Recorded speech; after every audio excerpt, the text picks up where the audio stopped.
हिंदुस्तान में चुनाव उत्सव की तरह होते हैं। हम चुनावी अभियान में नेताओं से जुड़े कॉमिक मोमेंट्स तो आए दिन देखते और सुनते ही रहते हैं, लेकिन आज हम आपको बताएंगे वोटरों से जुड़े कॉमिक मोमेंट्स, वो भी देश के दूसरे लोकसभा चुनाव यानी 1957 के लोकसभा चुनाव के। आप देख रहे हैं इलेक्शन की कहानियां और मैं हूं मंजीत ठाकुर।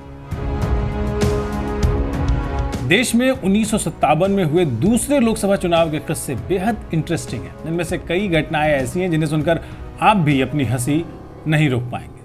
वोटरों के अनोखे अंदाज ने इस चुनाव में कॉमेडी का तड़का लगा दिया था। जैसे कि उस दौर के मद्रास में एक वोटर ने कहा कि वो सिर्फ सुकुमार सेन को ही वोट देगा। अब सुकुमार सेन चुनाव में खड़े तो थे नहीं, वो तो उस समय भारत के मुख्य चुनाव आयुक्त थे, तो उनको वोट कैसे दिया जा सकता था। लेकिन उस वोटर का लॉजिक था कि चुनावी मैदान में मौजूद विभिन्न दलों ने अपने चुनावी प्रचार से उनको दुखी कर दिया है। चुनाव के टाइम पर प्रचार तो होगा ही, अब इसका कोई तोड़ 1952 से लेकर 2024 के लोकसभा चुनाव तक नहीं ढूंढा जा सका है। खैर, आपको बता दें कि सुकुमार सेन ने आज़ादी के बाद 1951-52 में पहले आम चुनाव और 1957 में दूसरे आम चुनाव में निर्वाचन आयोग यानी चुनाव आयोग का नेतृत्व किया था।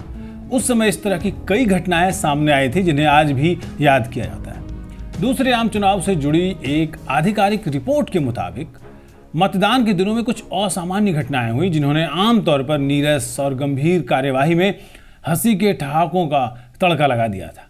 आयोग द्वारा 1957 के चुनाव पर प्रकाशित एक रिपोर्ट में कहा गया है कि देश के अलग अलग हिस्सों में बहुत सारी मजेदार घटनाएं सामने आई थी। मिसाल के तौर पर एक पिछड़े जिले में एक वोटर ने मतपेटी को मंदिर की दान पेटी समझ लिया था, तो कुछ पोलिंग बूथ पर जंगली जानवर भी घुस आए थे। दूसरे लोकसभा चुनाव के दौरान एक और अनोखी घटना हुई थी। नई दिल्ली लोकसभा सीट पर एक उम्मीदवार ने जो पर्चा दाखिल किया था उसमें उसने अपना नाम प्रभु ईसा मसीह बताया था। रिपोर्ट में कहा गया है कि ये बात रिपोर्ट में कही गई है। हालांकि वो जमानत राशि जमा करने में नाकाम रहा था, इसलिए छटनी के दौरान निर्वाचन अधिकारी ने उस नामांकन पत्र को रद्द कर दिया था। चुनाव आयोग ने 1957 के चुनाव पर एक रिपोर्ट में लिखा है कि एक पिछड़े जिले में एक अंधविश्वासी मतदाता अपना वोट डालने से पहले मतपेटी की पूजा करने लग गया था।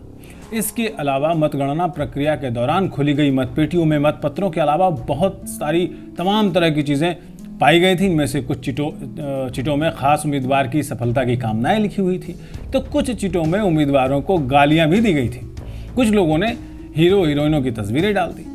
मध्य प्रदेश में मतदान से पहले वाली रात को एक बाघ मतदान केंद्र में घुस गया और उसने वहां सो रहे एक व्यक्ति को घसीट कर ले जाने की कोशिश भी की, लेकिन उस बाघ के चंगुल से उस व्यक्ति को बचा लिया गया था। चुनाव गंभीर होते हैं, लेकिन इसके साथ ही उत्सव प्रिय हिंदुस्तानियों ने इसे चकल्लस में भी बदला है।